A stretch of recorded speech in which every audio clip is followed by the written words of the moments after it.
Here's the schedule for tonight and tomorrow night.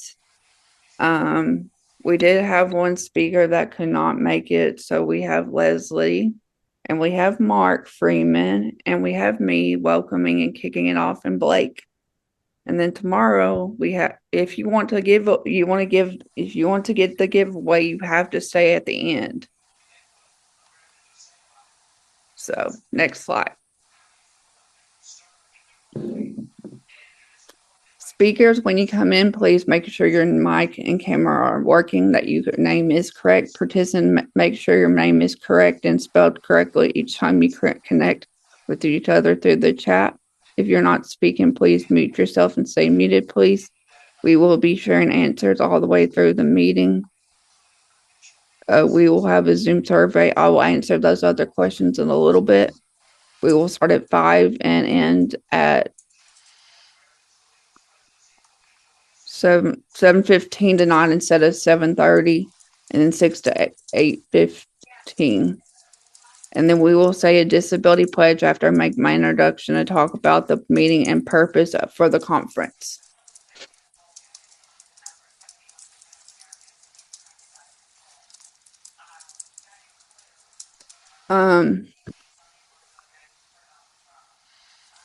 Our first welcome will be about me.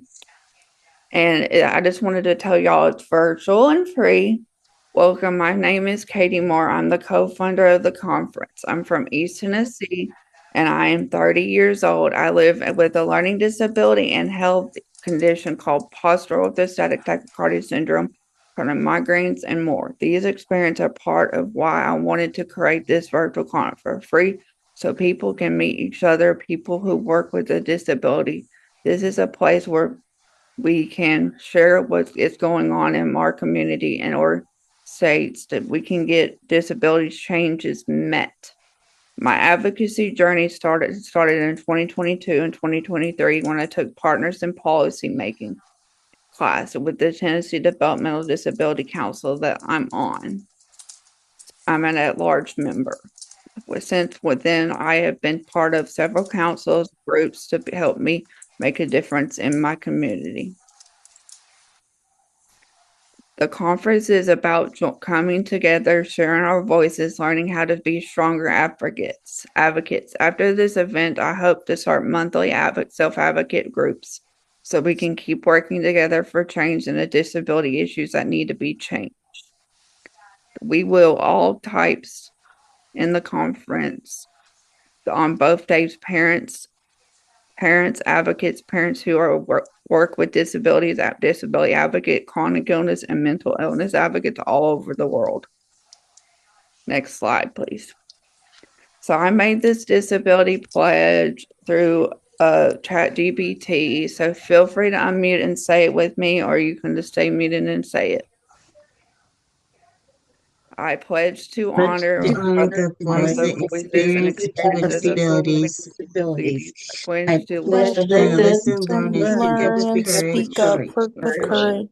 I pledge to challenge barriers and fight discrimination wherever it exists.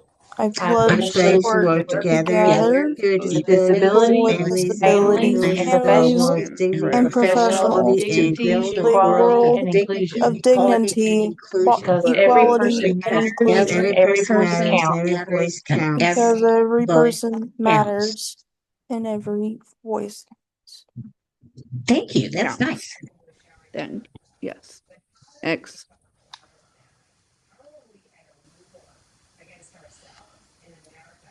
So I have one more question. If you need any help during the conference or want any help or help during the conference, what was one of my questions, I think, David? Right. Put that in the chat, like you need time to take longer to type a comment or anything like that. I want feedback on that too, before we actually get started. I forgot to do that one too.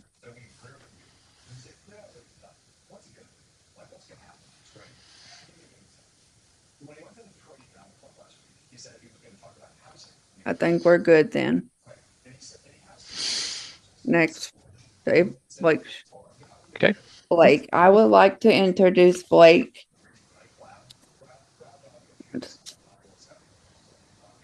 Okay, I'd like to introduce Blake. Blake works with the Tennessee Developmental Disability Council. He teaches the Partners in Policy Making class that I took in 2022 and graduated in 2023. He actually wasn't the teacher then Catherine Smith was. He will be welcoming at the conference since we have a lot of variety of people doing the conference. I'm on the council as a government board member I'm at a large member. All right. Thank you so much, Katie. I appreciate all you've done to put this together. And Leslie, I know you're going next, so I will go quickly through these slides. But I just want to say, really, thank you, Katie, for all the work you've done in this. We have spent several hours this week and last week, and Katie spent a lot of time outside of that putting this all together. As you noticed, we found out yesterday that we were going to be kind of limited by Google Meet, so we were able to adapt and use Zoom, and glad that you all could be here and be able to kind of be flexible with this as well. So like anything, there's a lot of preparation that goes into this, and so I appreciate all the work that Katie's done to have this ready to go. So, and all the lineup of speakers. So yes, I'm with the Council on Developmental Disabilities. I just want to share a little bit about what we are about. There is a Council on Developmental Disabilities in every state. It's required through the DD Act, which we'll look at a little bit. And essentially, what we strive to do is connect citizens and government together. And so oftentimes we are able to have a good working relationship with citizens that are in the communities that maybe are receiving services through state government. And then we also have really good connections with other state agencies or with legislators. And so we try to serve as that piece that can connect those two groups together. And that's kind of this graphic here of looking at us kind of in the center as this bridge builder, dot connector is what we would say of connecting citizens and government. We do have a council, and this is some of our pictures on the council. There's some people on this call that are pictured here as well. I'm going to highlight down here. There's Katie's picture at the bottom sitting there with that red circle around it. So as Katie was saying, she is a at-large member on our council, and hopefully we'll have a council meeting next Friday, pending all the weather that's supposed to come through Tennessee. We will see if we still get to do that. But then we also have different state agencies that are on it, as well as some other agencies that are required through the Developmental Disabilities Act. So you kind of see UT Health Science Center, Vanderbilt Kennedy Center, Disability Rights Tennessee. Those are some of the other entities that are our university centers on excellence and disability centers and parent and advocacy training centers like Disability Rights Tennessee. So we have a large council of citizens across the state, as well as state agencies that are represented. And one of the things I wanted to point out, and those of you who have gone through Partners in Policymaking, or if you've been on the council, you know this, you probably have a shirt with this. We have shirts that have this statement in the Developmental Disabilities Act, and that is that disability is a natural part of the human experience. And that's what we have on the back of our shirts.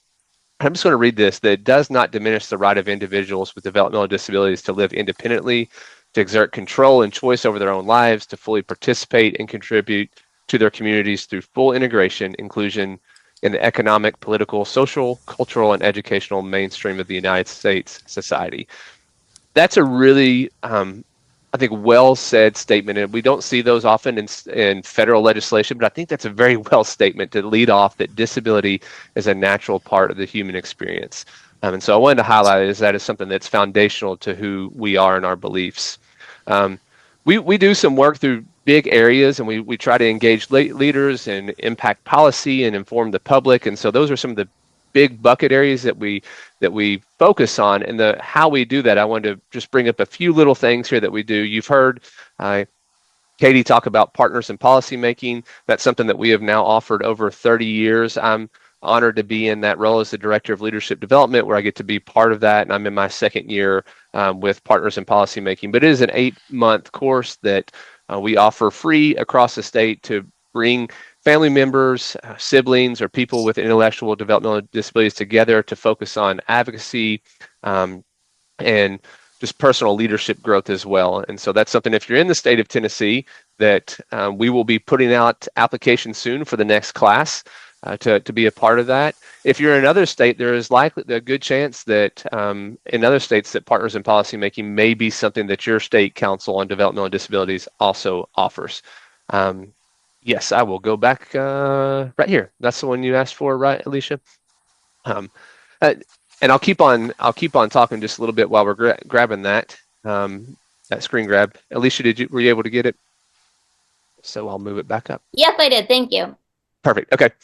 And so, some of the other ways I talked about how we try to communicate with the public, and we do that through a few different ways. One of them is our monthly e-newsletter. We have a Breaking Ground magazine that is a wonderful.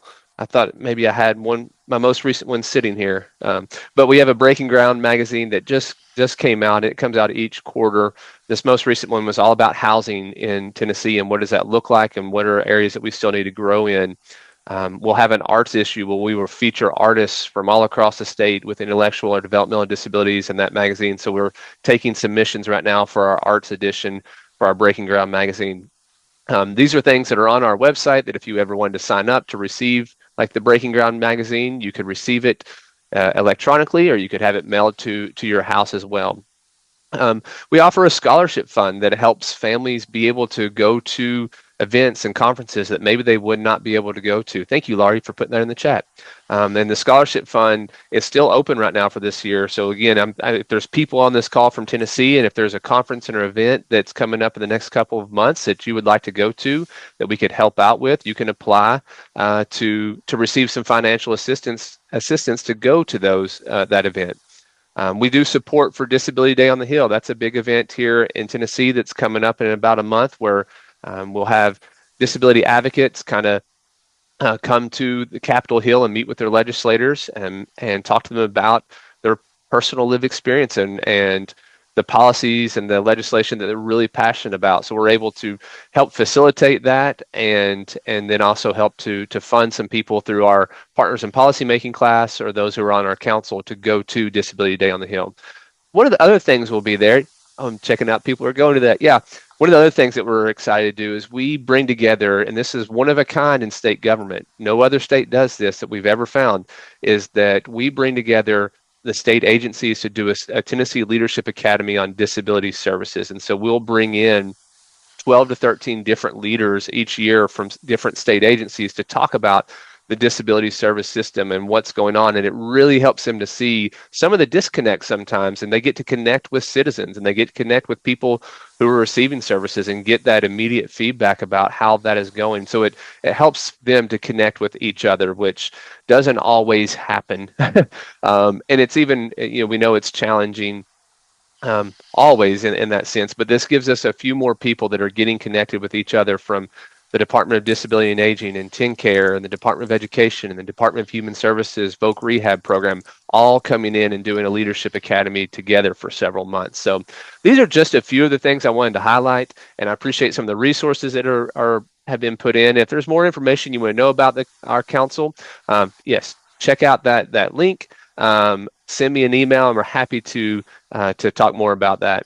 Mandeep said Family Voices invites you all to join Disability Day on the Hill as well. We're really excited to see Mandeep. Mandeep and Christy were also Partners in Policymaking graduates last year and doing amazing advocacy work. So anyways, I will stop there. So Katie Moore will be doing a Q&A with Leslie about Project Search and parent advocacy. So Leslie will need to share her screen and pin Leslie. Yeah. Leslie is an amazing advocate. She has 2 sons with disability and has American Sign Language she uses for them. She also works for the Project Search. She'll be talking about that conference this year about Project Search and her advocacy journey this year. So I'm going to be asking her some questions. Introduce yourself and your name and a little about you. Well, thank you, Katie, for that lovely introduction. That was so kind. My name is Leslie Galarin. I live in Jackson, Tennessee, and I am the Project Search teacher for our local Project Search. How did you start your advocacy journey? Tell us a little bit about that. Okay, well, my advocacy journey begins a long time ago. My advocacy journey actually began in my early 20s when I lived in Florida and I was a lobbyist with the Florida Developmental Disabilities Council, and also then advocated for children in foster and adoptive care. And now I'm a teacher, and this is probably my favorite job I've ever had. So I'm super excited to talk to you guys about it. What is Project Surf if people don't know what it is? Okay, so Katie, if you don't mind, I'm going to go through my PowerPoint just a little bit. This is a PowerPoint that I share whenever we have open house for Project Search. I think it gives a good idea of what we do. So, what is Project Search? So, it's a 1 year job skills program that occurs after high school graduation. It's not always that way in all Project Search programs, but it is in ours. Some Project Search programs have adults with disabilities that come in. They do hybrid programs. Some allow their students to do it their senior year of high school. There's about 900 Project Searches throughout the world. There's 13 countries, I believe, that are involved in Project Search now, and it was started in the late 1990s. So it helps young adults with disabilities get ready for their career, transition from high school to adult life. The program has classroom instruction, career exploration, and on-the-job training all built in. I don't know if it's going to let me play this video for you. I sure hope so. This is a young man who graduated from our Project Search program, and I just think I love what he has to say about work and Project Search. So I let's see if actually it know works. him for special needs athletics. Yes, you do. Disability, it's not a curse. I think of it more as a gift.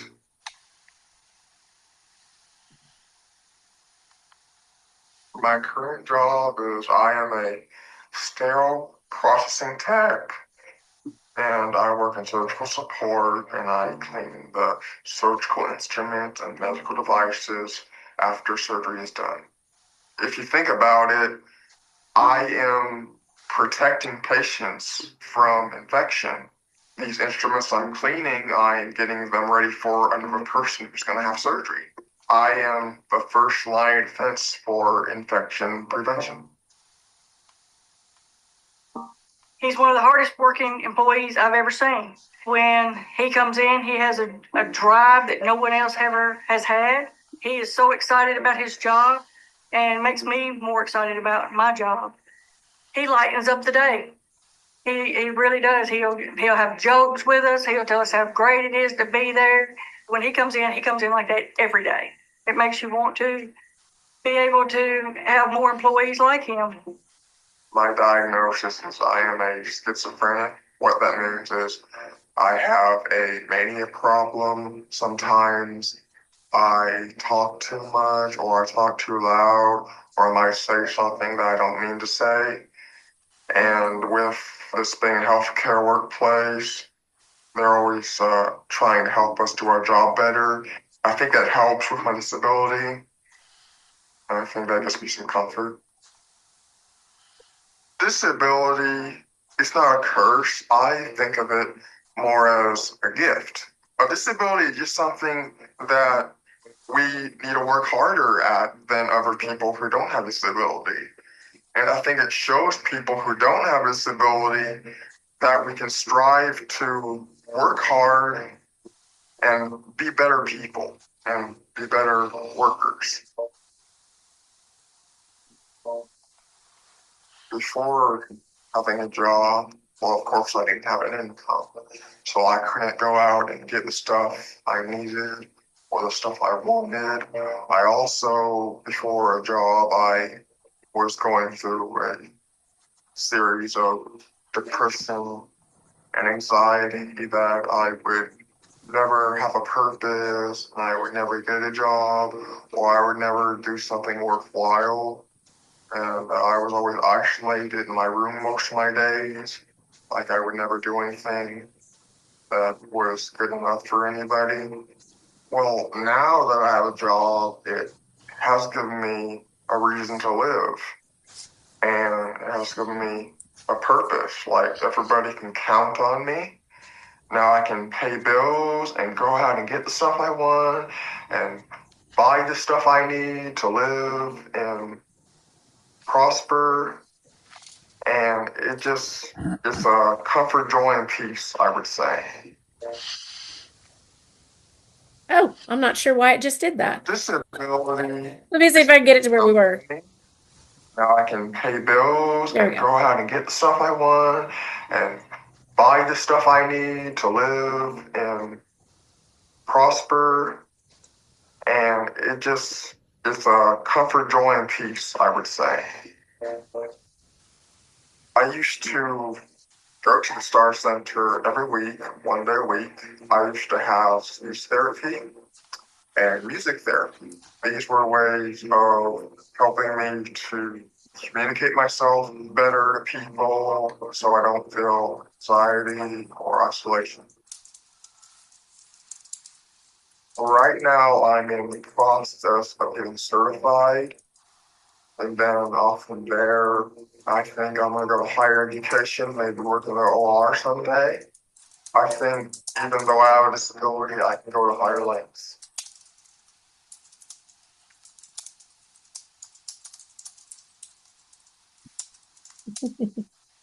I just love Caleb. He's just a light. And he's actually working with me right now to try to get one of my current interns hired on in his department. So it's just a wonderful full circle thing at Project Search. But I always show that to the young men and women who are considering our program because I want them to understand why work is important. Like work is good for our soul.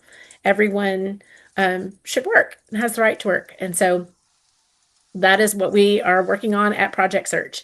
So what does a typical day look like in our Project Search program? So this is a picture of my classroom. My interns arrive at 6:45 a.m. Yes, it's super early, but that's when they come. So they are there at 6:45. So from 6:45 to 7:55, they're with me in the classroom. We eat breakfast and we have lessons in the classroom to work on work and life skills. So my current class is working on entering data into an Excel spreadsheet. They do emails. We're working on budgeting, building our resume. They just finished their budgeting curriculum, so they're going to start practice paying monthly bills, that kind of thing. So it's not just teaching them job skills, it's teaching them skills for life because I want to set them up for success once they graduate. When they get a job, they still need to know what to do with that money, how to make those decisions, all of those kind of things. So this is a picture of some of the work that we work on, depending on the level of my students and what they need and what their needs are. We do those things. So the envelope tasks we have are about 70 different tasks, and we work on things that are set in my skill set. So the U.S. Department of Labor gives us about 130 job skills that we work on. And so if we can't meet those in one of their internships, then we try to do this. So when my students come to me, they go through 3 10-week internships. So in 3 different departments in the hospital. So they may or may not get to do things like patient transport. So if they can't do patient transport, we work on that in the classroom through a task like this, where they have to look at a map, they have to figure out where a patient is, and they have to draw on the map how to get them there. This particular picture over here on the right, this is an intern that's learning how to put his schedule on a calendar. So I give him a schedule. Hey, these are your pay days. These are the days you work. These are the days these bills are due. And they're practicing matching it onto the calendar. From 8 to 11, my students leave and they go all throughout the hospital. So they go to their job sites wherever they are. So this is one of my interns from last year. She's working with the chef at the hospital. And she was helping make sandwiches for the patients that are at the Kirkland Cancer Center. Once they go out to their job site, they are there for 10 weeks to learn and build their skills. From 11 to 11:30, they eat lunch in the cafeteria. Our hospital is amazing and actually gives them a $15 voucher, not $10 due to inflation, and they pay for their lunch each day. Our internship is unpaid, but they do get the voucher to help pay for their meals while they're at the hospital. And the cool thing about this picture, it's my current class, and they're actually eating with a typical peer from one of their departments. Then from 11:30 to 1:20, my students go back to their job sites and continue working until the end of the day. So this is one of my interns from last year, and he's actually putting an extension on a specialized bed that would go to a patient later that day. Here are some of the other internship placements that my interns go to. On the left, this is our laundry department. Laundry is one of my most fascinating departments because of just the sheer mechanisms they use in order to get the laundry clean, not just for our hospital, but for 41 other doctor offices and medical facilities and other hospitals in West Tennessee. And then on the right, this is one of my interns working in central supply. So anything that touches a patient comes through central supply with the exception of what goes on in the laundry. So anything you can think of, electrodes down to sodas that patients might want, is all coming in through central supply. And on the left, this is one of my interns from this year. She actually is already hired. She's not even through her second internship, but she did such a fantastic job. Environmental Services picked her up right away. So she's cleaning one of the restrooms in our hospital. And on the right, this is one of our interns who's stocking chips in the dining room. When interns come back to me at the end of the day to the classroom, they do several things. They come in, they clock out, they have timesheets where they clock in and clock out. My skills trainer and I write notes to them each day about what we observed of their performance, how they did, what could they do better, what did they think about their day. It gives them time to reflect what went well, what was difficult. And then sometimes we do an activity at the end of the day. We have things where we take care of the room, wiping down the tables, the microwave, vacuuming, continuing to practice those home life skills that we can while we're in the classroom. And then at 1:45, they leave for the day and get back on the bus. Now, this year, my interns are riding the bus, but we're working hard to get them on city transportation for next year. So that way that piece is complete because transportation can be a big barrier if we don't have that set up in the right way for people. So I don't want them dependent on the bus. I want them to learn how to use the Lyft bus service. So what are some of the departments that our interns are in? Currently, these are not all, this is just some. Central Supply. What are some of the tasks they do there? They bundle items into groups of 5 and 10. They open boxes and restock shelves. So as you can see here, my intern is restocking a very empty shelf. So in our hospital, whenever an order comes down from a floor, the floor will say, I need 5 white pads, 10 tan pads, whatever. And we have people that go through in Central Supply and they get what that order is. They fill it and they are timed. So they have like a 30-minute window to get that done. So what our interns do is help prep the area so that when people come by and they grab items, it's already ready to go. And we want our interns, whenever they're in their internships, to learn as many of the skills as they can, down to reading an order and even practicing delivering an order to the floor. They also can break down boxes, put them in dumpsters. That's Central Supply. Food service, this is what we call the back kitchen. So our interns there prepare trays of sandwiches for mothers in labor and also our cancer patients at Kirkland. They sort dishes and empty trays of food in the dish room and transport patient trays to different patient floors in the hospital. That's just some of what they do. They also help out with catering, make cookie trays, sandwich trays, all kinds of things. This is a department called Agility. These are specialized hospital beds for patients who need extra care for protection from wound care. So these beds actually function kind of like an air mattress. They can blow up and come back down. So our interns have very important jobs where they clean all the hospital beds. They learn every piece of that. There's several steps to it. So you can see here one of our interns are cleaning. They wear PPE to protect themselves from disease because patients have been in these beds. They fold the bags that go over the top of clean beds. They transport beds to patient floors after they clean them. And this is a thorough process. It takes about 30 minutes to clean a bed. They pick up dirty beds on floors that need to be cleaned. And then they actually take a scanner and they go around to patient rooms and they scan the bed and to make sure that it matches the name of the patient. So they have to practice going into rooms and talking to patients. This is environmental services, probably the biggest department in the hospital. And one of the most vital because they keep the hospital clean. So our interns learn how to clean patient rooms, restroom floors, that kind of thing. They clean floors in the emergency room, clean patient rooms after the patients check out, run trash routes, and clean different floor levels. So this is our intern that just got hired in EVS this year. And we also have an internship in the cafeteria and dining area. So our interns do lots of things here. It can be anything from cleaning our cafeteria, which has 75 tables, taking out the trash to the dock, all the way up to prepping the salad bar, stocking chips and drinks, putting out silverware in the dispensers, bagging cookies and muffins. And this year, our interns have learned to cook. So our intern in this picture is making homemade potato chips. It's one of the things people like the most at the hospital. We've also had interns learn how to make sandwiches, take orders, work the hotline, and cook and prepare food for our pizza area.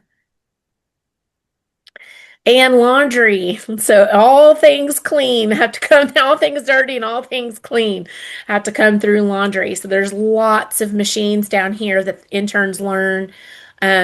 Folding patient gowns by hand. Believe it or not, all of our patient gowns are folded by hand. Our interns learn how to pull carts. So in this picture, our intern is pulling a cart full of clean linen up to a floor. So we have people who stock the cart of all the clean linen they need. We have people that pull the carts. And then we have what's called the soil side, where they have to go and separate washcloths, towels, all of those things. And we tell them and prep them, anything that comes out of a person, you can see that, whether it's blood, vomit, all of those things can come out of a person. You will see it. So they have to wear full PPE for that. And this particular intern worked what we call the pile. So the pile is where all the dirty laundry drops in a massive pile, and he helps sort that and was helping empty bags. So lots and lots of skills are learned. We're going to skip that. So the goal for all of our interns after participating in this year-long program is a job. Many of our interns have gotten hired at West Tennessee Healthcare upon graduation. Almost all of our interns, our rate is extremely high for interns who are still employed, which is what we want, because a lot of times, even if people get employed in different fields, not necessarily with Project Search, but just in general, people with disabilities might keep a job for a couple years, but our statistics show that it's very high that after 2 or 3 years, people with disabilities tend to be back at home. And that's what we're trying to fight against in Project Search. We want people to have a job and maintain a job. So one of our highlights, I don't have a picture of him, unfortunately, but I need to find one, is a young man who went through our program in the first class. So that was 11 years ago, because this is our 11th year at our hospital. And he won the Employee of the Month award last summer for all of West Tennessee Healthcare, all 10,000 employees. He was the Employee of the Month. And he's still working in his same department. And so I will say the beautiful thing about Project Search is not only are interns working and getting a job, but we have seen West Tennessee Healthcare become truly one of the most inclusive environments I have ever witnessed. It is wonderful to see so many people who don't have a background maybe with disability learning how to assist, help, support, care for our interns, how to help make them successful in their jobs, pushing them to do more than maybe even they thought they could do. And that's been, for me, one of the best things, because my son went through the program and he now works at West Tennessee Healthcare. So I'm very, very proud of what we do at Project Search. So this kind of goes into what is the application process at my school or my program. So it's a little bit different than what we've done before. But what I do is a small skills assessment. I go to each high school and I look at the seniors and those in post graduation programs, and we do a small skills assessment with them, and we interview their teachers. And then we have a skills assessment that was supposed to happen this coming Wednesday, but looking like that's probably not going to be the case, given what we're dealing with right now. We're having to reschedule that. But they'll come in for a big skills assessment, and then we have a group of people that look at all of that information in a spreadsheet. Their application, their mini skills assessment, the big skills assessment, the teacher application, and then we decide from there who we're going to invite to Project Search for that year. So it's a very lengthy process, but it's an in-depth and very good process. Okay. So does anybody have any questions about Project Search based on that mountain of information I just threw your way?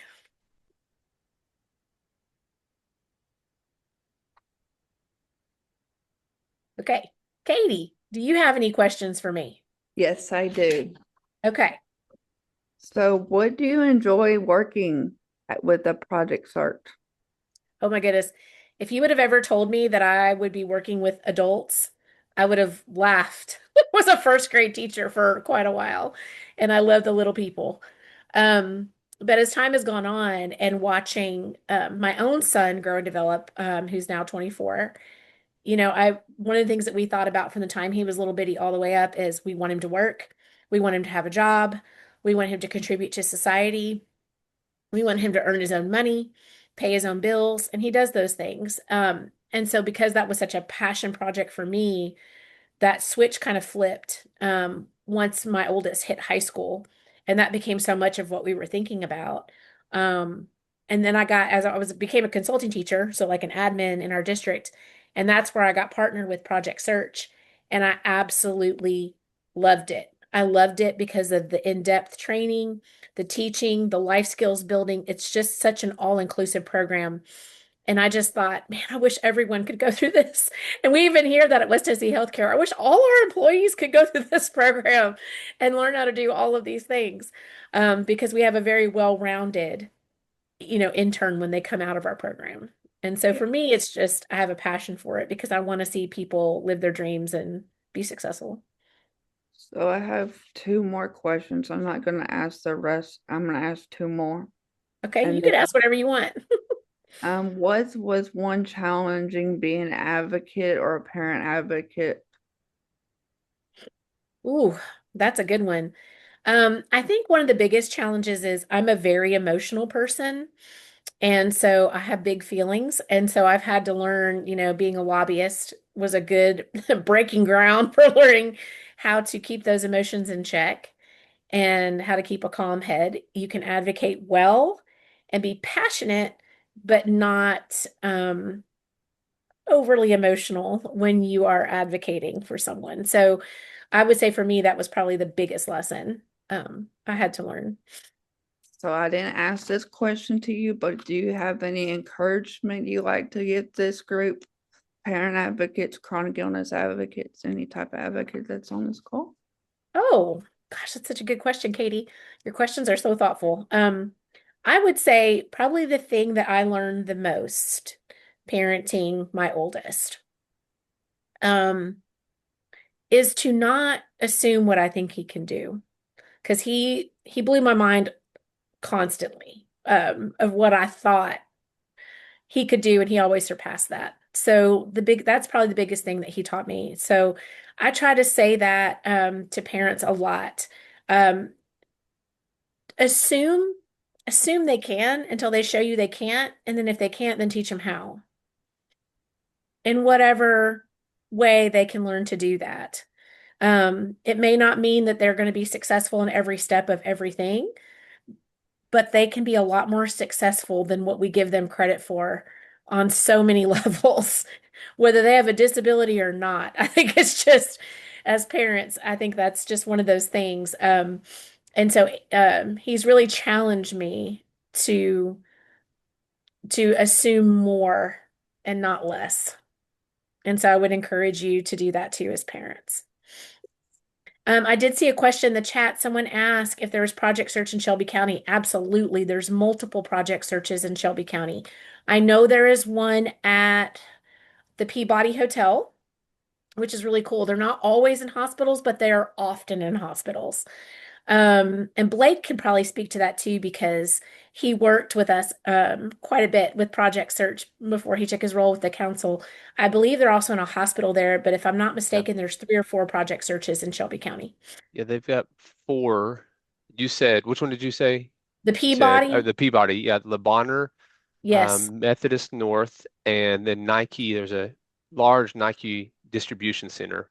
I think that's at this point the only Project Search site in Tennessee at a distribution center. But it's Thank you. if you like Nike, it's a good one to visit. I think that's awesome.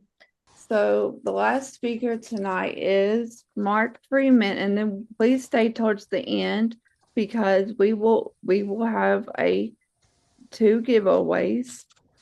Mark is my boss from my Tech for All, Georgia, and several other states he done. It was amazing what he's going to talk about today. He's very passionate about what he does. He does Disability AI Zooms on the 2nd and 4th Tuesday. He's going to talk about what he loves the work he does with me. and he's an amazing person to work with because he's gave me a lot of speaking events to do and all this other stuff. So let's welcome Mark Freeman. Thank you, Katie. Thank you. And it is a wonderful, somebody has to give me ability to share my screen. It is wonderful to see you in your element and being the MC and organizer. And Blake mentioned, but the many hours that it takes to put this together. And I've just been fortunate in the background to see Katie doing all the organizing. And I said that she should go get a job as a event planner, that she's so good at this. And I speak from experience. I put these together, but she's ahead of me. I'll be like about to say, "Oh, Katie, you need to send a reminder," and the email already comes. So it's been a delight just to see you doing all of these things. So I really want to appreciate all that you do. So with that, I'm talking about artificial intelligence. And Katie and I, as part of My Tech for All, we've been training people in 7 states. We've been doing this for quite a while, for Tennessee particularly, contract with the department, and Milton, who's their director of enabling technology. It's been just a delight to work with and help, and all the people, coordinators who do that. People in Tennessee are really fortunate that the state has gone all in on technology. And so there are lots and lots of possibilities of people getting technology. So the last 6 months, we moved to working on artificial intelligence, AI, generative AI. And as anybody who's keeping their eyes open, you've heard about this, you've seen about this. This is just in the news every day. And so our whole goal is to show people how they can use these tools. And that's what we're going to talk about throughout. So let me just ask, if people put in the chat box, how have you used AI and for what? In what ways? For menu planning, for, thinking about finding a girlfriend, for getting directions, for, digging yourself out of a problem. How do I do this? I teach online in addition to the training at City University of New York. And we are really worried with, all of our students using this to just cut and paste and shortcut their way. So there are a lot of good things about this and troublesome things about this. So if anybody put into the chat, and I'll just read it for anybody who can't read it. So we have wonderful. So we're getting some responses here. So the meal plan, that sounds really, really delightful. To help prep, Katie's to prep her conference. She's used it a lot, extraordinary. So Kiona's to meal plan, financial planning, grammar, punctuation, assistance. It's great. Chelsea Works helped me make lesson plans as a teacher. Donna write papers. As a professor, don't cheat yourself there. Blake is a conference preparation for this conference, I suppose. Donna, ideas for COOL's acronym. Bonnie, goal setting and looking for specific websites. Our iPhone person is project search. Blake, no, that's to that.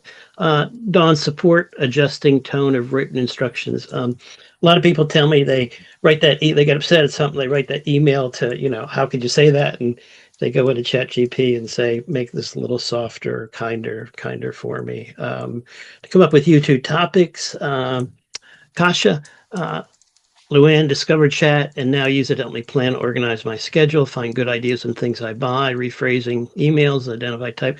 So we have a lot of people using it for a lot of reasons. That's what we're going to, firstly, thank you for your participation. That really helps me get a sense of what you're doing and how you're doing it.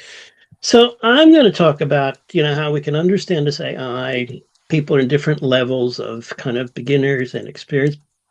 And I want to give you tips and tricks of how you can sort of up the ante. Our goal in our My Tech for All is to up the capacity of the whole field of everybody working in developmental disabilities to be able to use these tools and help people with disabilities to be able to use these tools too.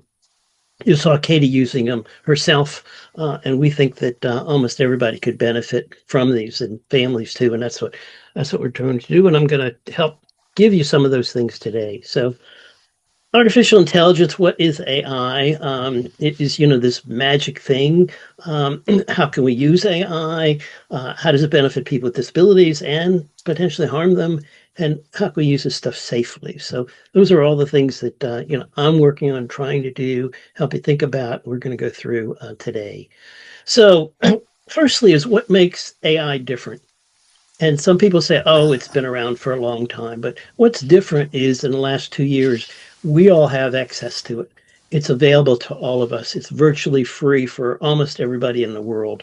If you have a cell phone, not everybody does, but if you have a smartphone, 97% of Americans have a smartphone, although only 55% of people with disabilities have a smartphone, but it's still, a large number of people who have these things.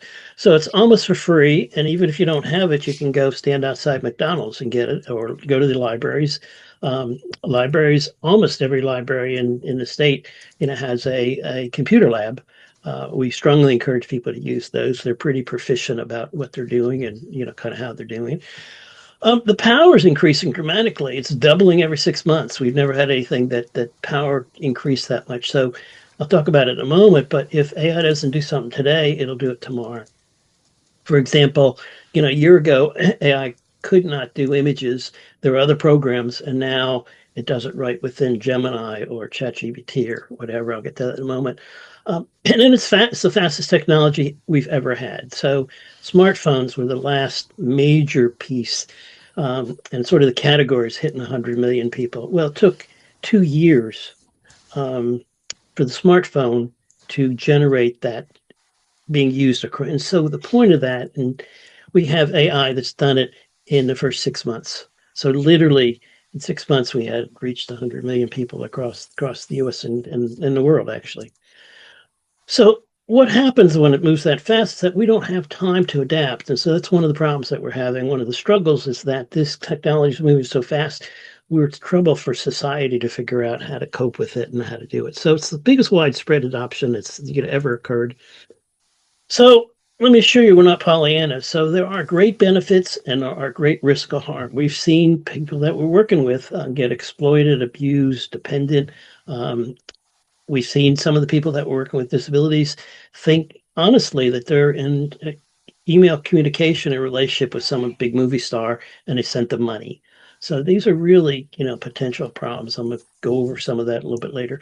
But we're interested in the benefits. So what we're trying to do with everybody is how do we maximize the benefits and minimize the risk harms? That's why we're doing this training. So what else can we do to help people with disabilities have more independence, have more self-determination, be able to make decisions themselves, to be able to have these tools and not be left behind one more time, not be just part of the digital divide that people are just sort of not thought of being able to use these tools.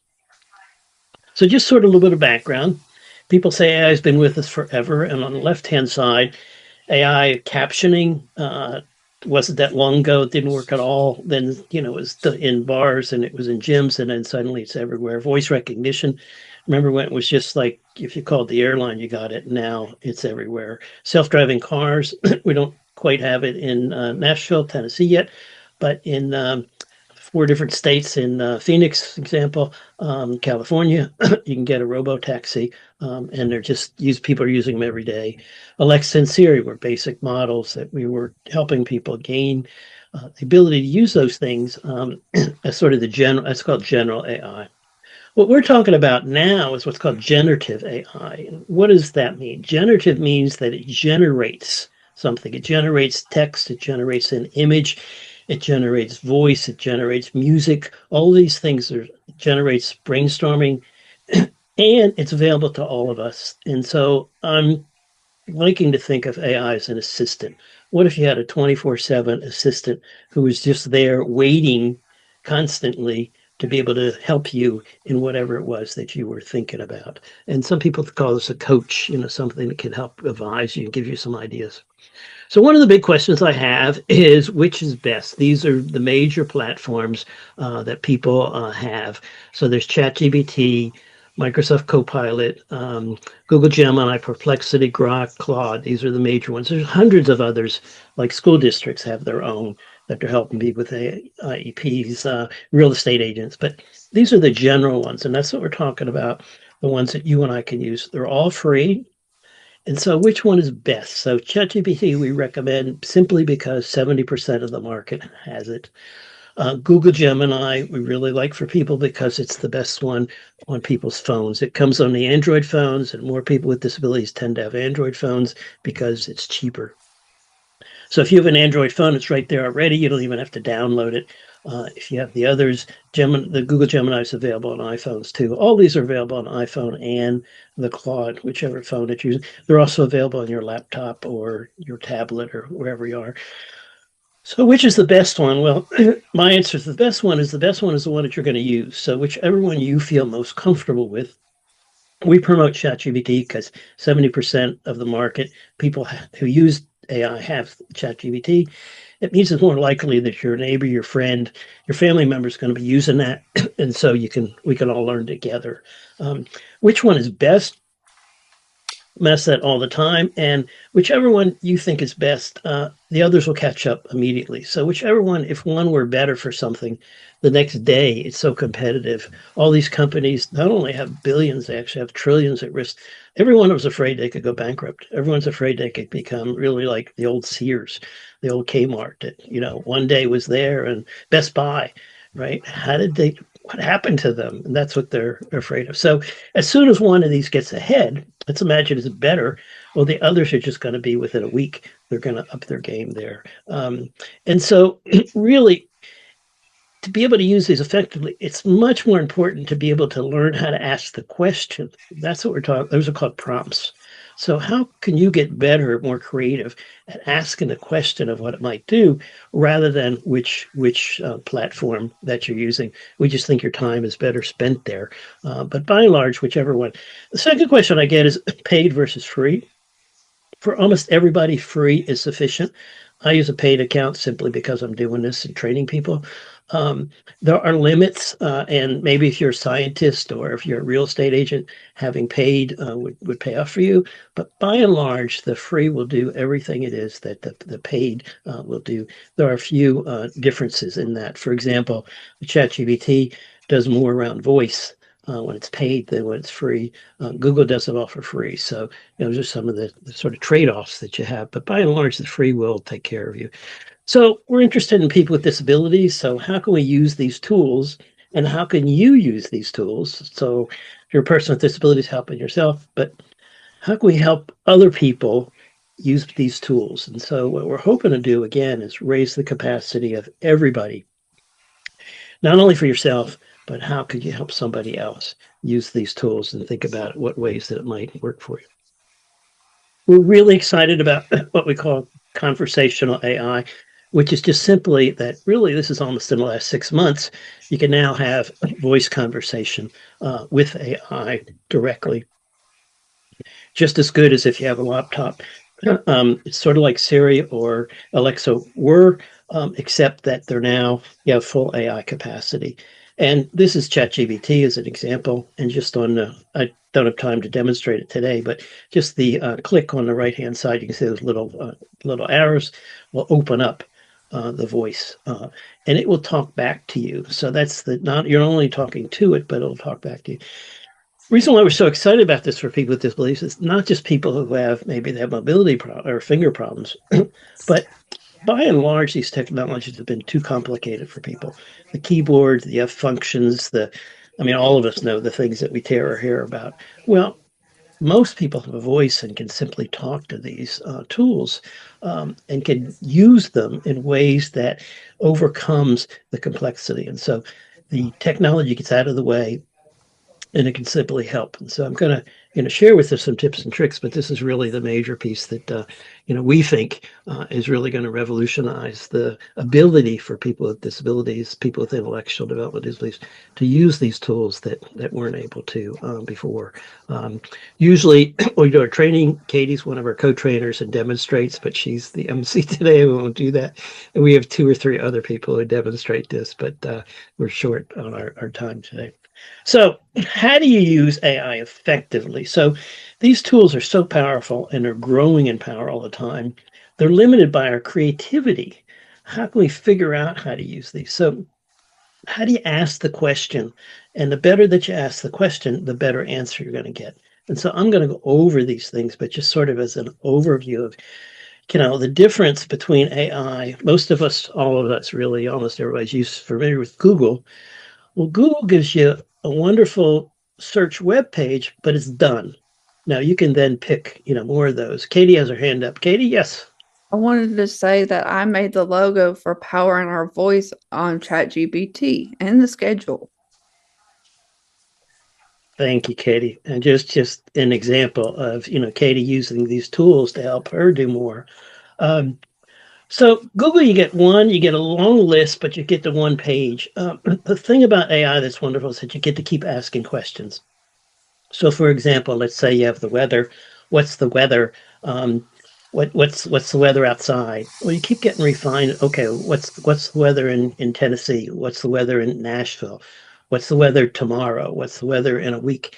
And it keeps refining those answers. And so you get to keep drilling down. For example, I want to go plan a trip to Hawaii. What's the best time of the weather to go? And I want to go scuba diving. When could I go? I want to go with my mother. So those kind of things that we've never had that continue. And that's how people think, right? Because most of us don't come up with a finished product. Here's exactly what I'm thinking about. And so that's really the biggest question, is keep asking questions. And so each of these I'm going to go through in a moment, just, talk about how we can use these tools to help us be more effective as practitioners. And so here's the piece of, you keep asking. And so, you format it. So you have a document due and say, well, I want it to be shorter. I want it to be longer. Can you make that in plain language? And in our field, of plain language is so important. And I'll give you an example of how the technology advanced. So the ChatGPT came out about 2 years ago. So a year ago, I started doing it. And I created what was called a customized ChatGPT just to do plain language. And so it was a web page, and you would go to it, you'd put in whatever document you had, and it would put it into plain language, right? Well, it took me about 2 or 3 months to test it out, the field test it. Well, by the time 3 months passed, ChatGPT did it itself. So it didn't need to customize anything. And so that's what we're having, is these tools are becoming more and more, so literally, if you just today were to put in any one of the platforms, here's a document, make it plain language, boom, it's done. So asking the questions about how this can help us more, put it in bullet points, brainstorming ideas. I'm going to have a big agenda coming up, meeting with my staff. I don't know how to ask, how might I best ask them the questions? And then these are the sort of key questions of, what's missing? What haven't I thought of that, the platforms can help you think about? What else should I add? So these are some of the pieces that really can help us. Another piece is sharing yourself. The more context, the more information you provide, the better it's going to do. Some people are afraid about privacy. That's a whole nother issue I'll come to in a minute. But the more that you can share, the better it's going to be. So, for example, if you put in, not just give me an agenda for a meeting I'm having. Well, if you put in, I'm a support coordinator supervisor working for the department, and I have a monthly meeting, and I need an agenda. So the more that's an example. Who's the audience? Who is it for? How do I want it? So the more that you can feed in information before you start, you can do it as you end up, the better the answers that you're going to get. And we'll talk about how you can put these things in, and these platforms can remember these things over time and can be a big, big, big help as they go. So here's another piece, which is just writing. So sometimes people just ask blank, but if you write your draft, if you write your agenda, if you write your document first and then put it into ChatGPT, you'll get a much better answer. How can you improve? Here's my email. How can you improve it? So asking for it to improve what you're doing. Here's the PowerPoint I did. Here's the presentation I'm making. Here's the flyer that I made up. Can you improve this? And so that's really, and you can put that into these tools by cut and paste, or you can also upload files, which can be a really, really beneficial piece. So here's an example of uploading files. So you can use these to simplify your documents. So you can so I've had people who are advocates, and they take legislation, they take the file, they upload it as a PDF. You see there's a plus button. This is ChatGPT, but they're the same. hit a plus button, and it will, and you ask it, simplify this document. Or it is, your doctor's visit maybe that you got, or it is, a contract that you had, or it's any kind of thing, again, that's complicated. It could be an insurance policy, and you dump it and say, make this into plain language, make this simpler, make this, into a flyer, make this 3 paragraphs. And this is particularly helpful for people with disabilities, people with intellectual developmental disabilities, because, there's a literacy issues, there's a complication, and it used to be hard to make things into plain language. We had a time when we actually did training for DD councils on how you do plain language documents. Now the answer would be put it into ChatGPT, put it into Google, put it into, I'm talking about ChatGPT, but anything. So any document that you have, you can drop into here and we'll simplify it. And you can continue working with it. So let's say it comes back in a simpler, you can ask it to put it into format as a Word document, format it as an Excel file. You can say, make it shorter, make it longer, make it quicker.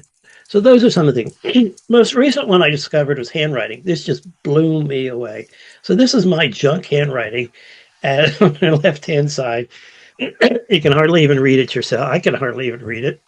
So I scanned it and I dumped it in and I said, well, it came out as clear as could be. This is like, going on a trip. We're trying to think about, what might we take a real vacation that we, never do. And so in 3 seconds, boom, here it was all, typed and everything. And that's just amazing. Not that everybody types up things, but just the idea. And I want to come full circle with this point, which is around the creativity. So what can we think of that this can do? And that's where we're limited. Our capacity to think about how we use these tools is much more limited than the tools are, because once you put it in here, and this is what's so different from tools in the past, I didn't have to look up some program that does handwriting. I didn't have to have the right codes, and I didn't have to ask I literally just said, okay, ChatGPT, I hear you can do handwriting. Here's a document. So these are just examples of things that we could do. This is the new one that we're working with now, and we are most excited about it. And this is the idea of practice. So you can use these tools, all the platform. I'm talking about ChatGPT, but they all work the same. They will all do this. So you simply say, pretend that I'm going for a doctor's visit and I'm anxious about, what am I going to tell the doctor? And, maybe I want to understand what he says, and maybe I'll be, terrified or worried or whatever. So I'm going to practice. So you say, pretend you're a doctor, pretend you're my doctor, pretend you're my, endocrinologist, my cardiologist, my physical therapist, whatever. What questions should I ask you? Or what questions will they ask me? And it will literally go through just automatically. That's all you have to do is pretend and give me some questions. And you can sit there. And one of the things people like about computers is there's no wrong answers. Nobody chastises you. You can do it one time, you can do it 10 times, you can do it all day long, and it will just help you to practice. One of the best things I've heard people talking about is doing job interviews. So for example, you go, pretend you're the manager at McDonald's and I'm applying for a job.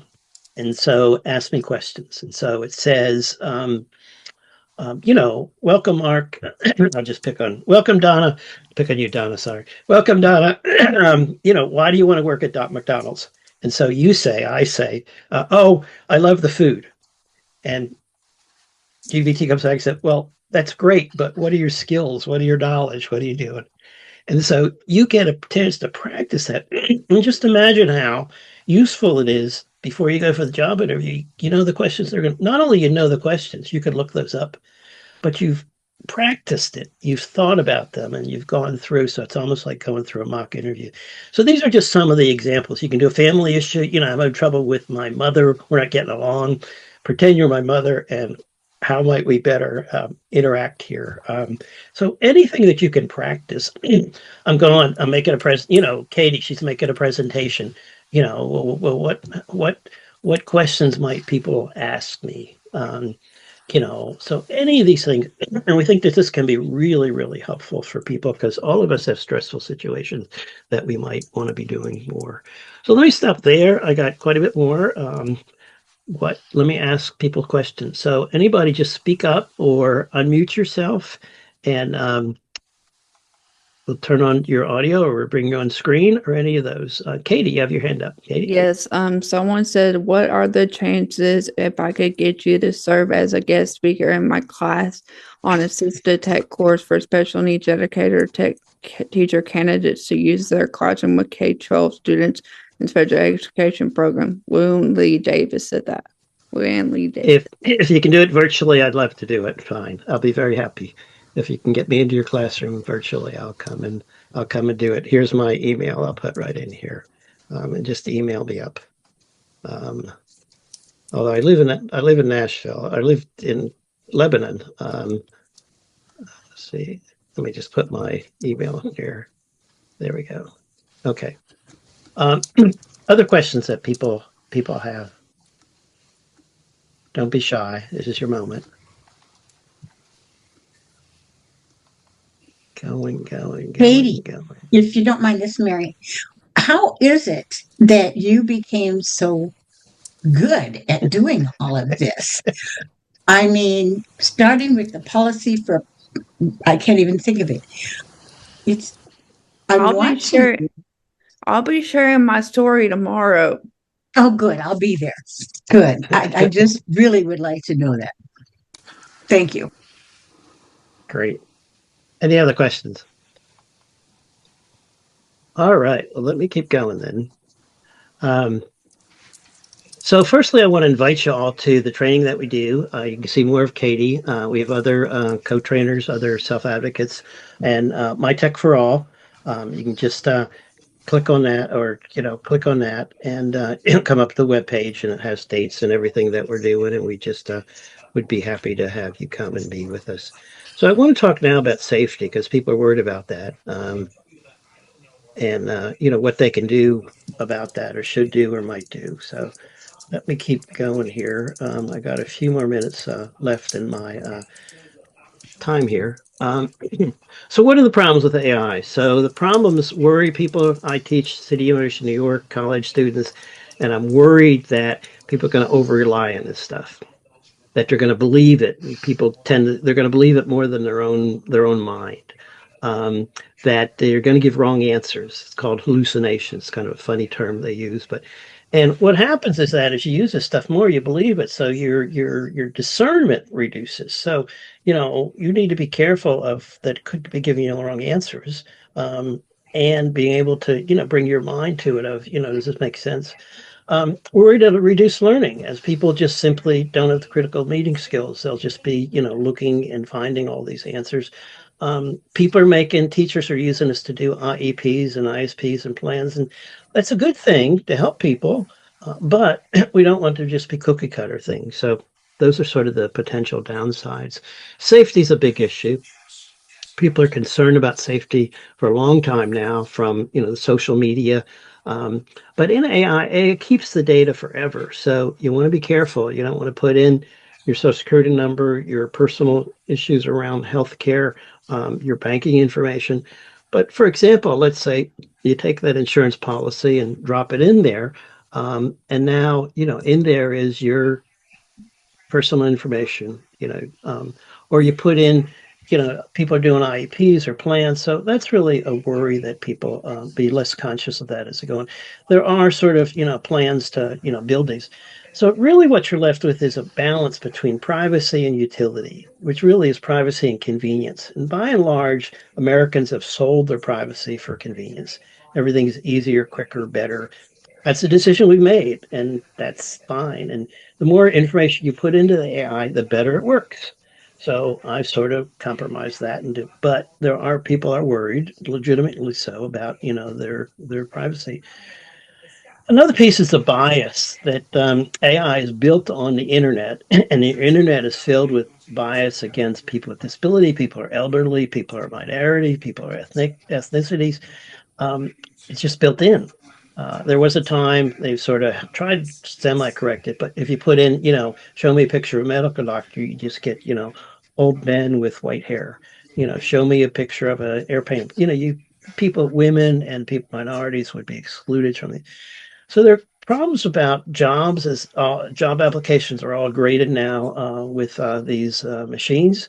If you're not the typical white person, you're just left out. Loans, banks, and care, processing, medical care. So there's a lot of potential for bias in these things. There are people working on it, but they're really very serious concerns for people. We're worried about loss of human interaction. We're now 8 states have banned, kids using cell phones in their house. We're worried about as all of us, we all spend more screen time. I've talked to people who ban their screen, go well, I've taken it out of my bedroom at nighttime. I'm not worried. There are apps on it that prevent you. You can only you control yourself. You can't control yourself. So, and particularly this is an issue around people with disabilities. So, yes, we want people using these tools. Yes, we want people to be connected to these things, but we are worried about this. So I just put this, on the plate. A really big problem is the deep fakes. We now have video that can copy anybody's face. And so last week I've seen 2 of these that basically were newscasts that were popular newscasters. They looked just exactly, they were them. And their mouth was a little bit off, but it really was convincing. And they're saying completely the opposite things that were completely untrue. And so this is a worry that we're going to have issues of trust, because if we can't believe what we see, what are we going to do? Hallucinations is just sort of the word that we use for errors, and it's just built in that we're going to get these kinds of things. So these are just some sort of short pieces of, protecting ourselves. These are not so much AI, generative AI, but just, in phishing and emails, and we all get these all the time. The problem is what AI will do will be, just as AI can help us, it can also help the bad actors. So these will get more and more compelling and more sophisticated, and we're, being concerned about some of those things. So I have a bunch more things, but my time is just about there. But I want to touch on just a couple of things while I have a few more minutes. So one is that you can customize. Most people don't know this. So this is ChatGPT, but all the platforms. So down at the bottom here, you can see this is my name. This is a free account I'm using to demonstrate. And literally you click on that and it will bring you up where you can customize. And so you hit this button here, personalization, and you can go in and put in the information. Now, this is where you can put in more information, which will help these tools give you better answers. So, for example, I'm a teacher. I teach at this place. I have graduate students. The more information you put in, the better the answers are going to be. But you can also decide that you don't want to do this. So up here is this enable customization. You can turn this off. So it's turned on right now. You could go in and say, I don't want any of that stuff. So here's just a list of all the things it has about me.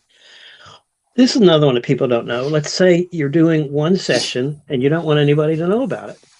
I'm having a fight with my brother, and what might I say to my brother, or about my health care or my money? Well, up in ChatGPT, right up in the right-hand corner, these little circles, there's nothing that tells you what it is, unfortunately, but you literally click on that and you'll be into what's called a temporary mode. This comes up black, and it will not save any of the things. It won't put it in memory. It won't keep it. And so this is the way you can have privacy temporary for, one shot that you might want. And then here's all the things that it's keeping, and you can actually delete all of those. So here you put into the customization, saving your memory, saving the chat history, and you can turn these are all turned on. You can turn them all off. And so anybody who's concerned about their privacy can decide. Here's one of the ones that just really shocked me. This is where you can manage it. And you literally can see everything that it's keeping on you, and you can delete it all. So for those people who are concerned about it, you can delete it. For those people who want it to work better, you can add more information. So it's really, up to you. But I do want, people to know. And then here's one that's just kind of exciting too. Not doing any of the things I just described. Just put into any one of these platforms, what do you remember about me? And you'll be really shocked about all the things that it knows about you already. Those are kind of fun. So here it's just knowing I'm a teacher and all these things that, that I'm doing. So I'm going to stop there with my time and just thank you all for having me, and I wish you well on using your tools. And please come and share with us. Bye, everybody. Thank you, Katie. Thank you. Blake, can you share the last slide, please? I sure can. I'm picking out Just a second. the people on Gibbs Way. Just picking random people for the thing. There it is. Okay.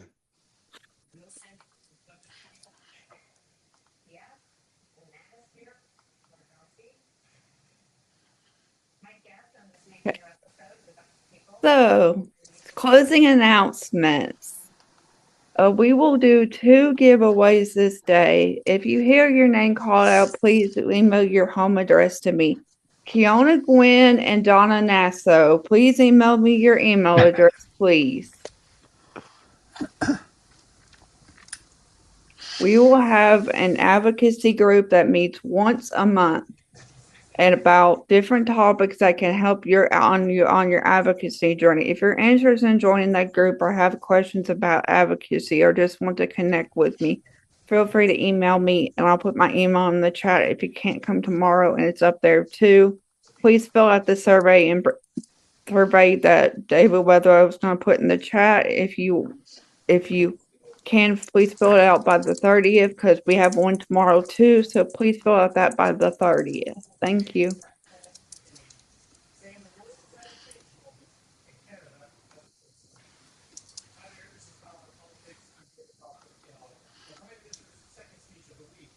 Thank you, Katie. What about the survey? It's coming. Okay. And if you'll be here tomorrow, you can get it tomorrow too. You know what, Katie? I just thought of something. You may see Donna and Kiona next Friday. Yeah. Just like, oh, that could be a way to save some postage. Yeah. Yeah. So, Katie, did you talk about the giveaway? Yes, Kiona Gwynn and Donna Nasso is the giveaway winners. Okay. Already have it written down. But what are you giving away? A lot of different things, like bracelets, keychains that one of my friends gave, crosses, magnets, some like a Tennessee Buildability Pathfinder little bag, some other stuff. But we'll have another chance to win tomorrow. Okay, I'll be here.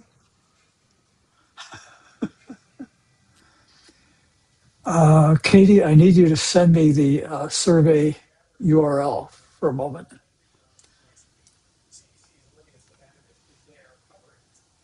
If you're going to be here tomorrow, feel free. I can send it out to your email. If you are going to be here tomorrow, we can make sure we get it out tomorrow too. It doesn't have to be out till the 30th. Let me send it to your email. Yeah. And I'll put it in the chat. I lost it.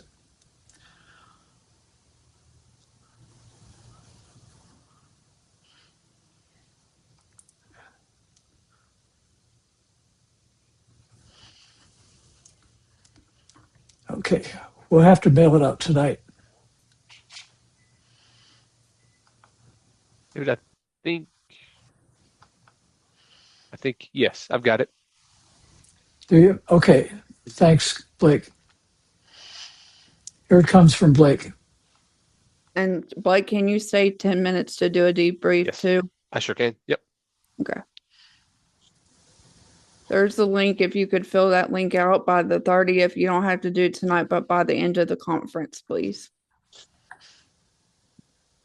And if you're not going to be here tomorrow, you can go ahead and do it. I'll be sharing my story. We have a lot. We have my story I'm sharing. Julian Lang's going to be speaking about Self-Advocate and National Advocate Council. And then Ryan Humphrey's going to be speaking about People First Tennessee and her advocacy journey. I'll bring that back up, Katie. Thank you. There's the schedule for tomorrow, and I'll be sharing my story.